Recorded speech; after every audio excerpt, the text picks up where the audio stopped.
وإذ آتينا موسى الكتاب والفرقان لعلكم تهتدون وإذ قال موسى لقومه يا قوم إنكم ظلمتم أنفسكم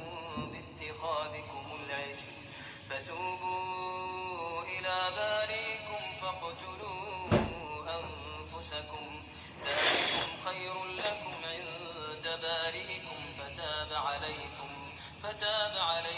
إنه هو التواب الرحيم وإذ قلتم يا موسى لن نؤمن لك حتى نرى الله جهرة فأخذتكم الصاعقة وأنتم تنظرون ثم بعثناكم من بعد موتكم لعلكم تشكرون وظللنا عليكم الغمام وأنزلنا عليكم المن والسلوى كلوا من طيبات ما رزقناكم وما ظلمونا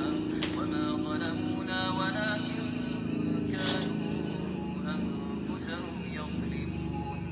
وإذ قلنا ادخلوا هذه القرية فكلوا منها حيث شئتم رغدا وادخلوا الباب سجدا وقولوا حطة نغفر لكم خطاياكم وسنزيد المحسنين فبدل الذين ظلموا قولا غير الذي قيل لهم فأنزلنا على الذين ظلموا رجزا من السماء بما كانوا يفسقون وإذ استسقى موسى لقومه فقلنا اضرب بعصاك الحجر فانفجرت منه 12 عينا قد علم كل أناس مشربهم كلوا واشربوا من رزق الله ولا تعثوا في الأرض مفسدين وإذ قلتم يا موسى لن نصبر على طعام واحد فادع لنا ربك يخرج لنا مما تنبت الأرض من بقلها وقثائها وفومها وعدسها وبصلها قال أتستبدلون الذي هو أدنى بالذي هو خير اهبطوا مصرا فإن لكم ما سألتم وضربت عليهم الذلة والمسكنة وباءوا بغضب من الله ذلك بأنهم كانوا يكفرون بآيات الله ويقتلون النبيين بغير الحق ذلك بما عصوا وكانوا يعتدون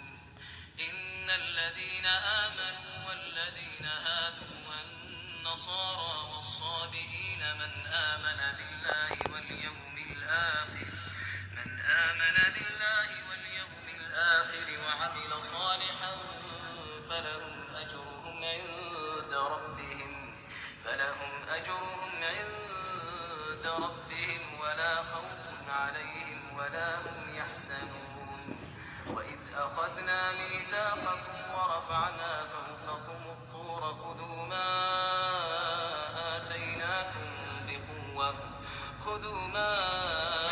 آتيناكم بقوة واذكروا ما فيه لعلكم تتقون ثم توليتم من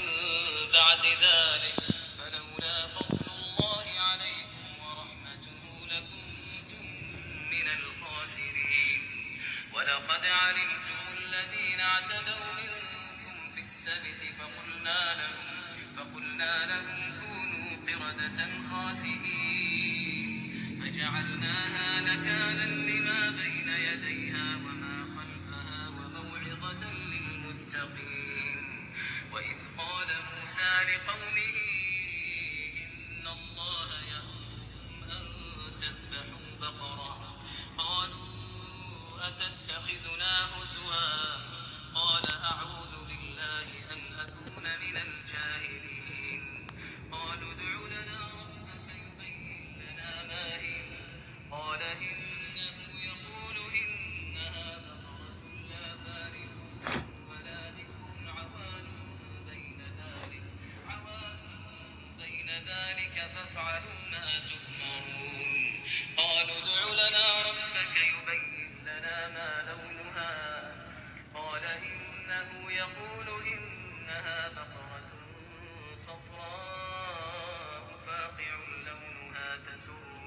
ناظرين قالوا ادع لنا ربك يبين لنا ما هي إن البقرة تشابه علينا وإنا إن شاء الله لمهتدون وإنا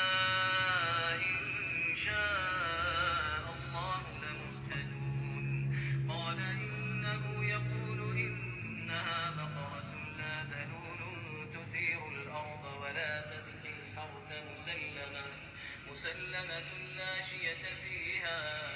قالوا الآن جئت بالحق فذبحوها وما كانوا يفعلون وإذ قتلتم نفسا فادارأتم فيها والله مخرج ما كنتم تكتمون فقلنا اضربوه ببعضها كذلك يحيي الله الموتى ويريكم آياته لعلكم تعقلون ثم قست قلوبكم من بعد ذلك فهي كالحجارة أو أشد قسوة وإن من الحجارة لما يتفجر منه الأنهار وإن منها لما يشقق فيخرج منه الماء وإن منها لما يهبط من خشية الله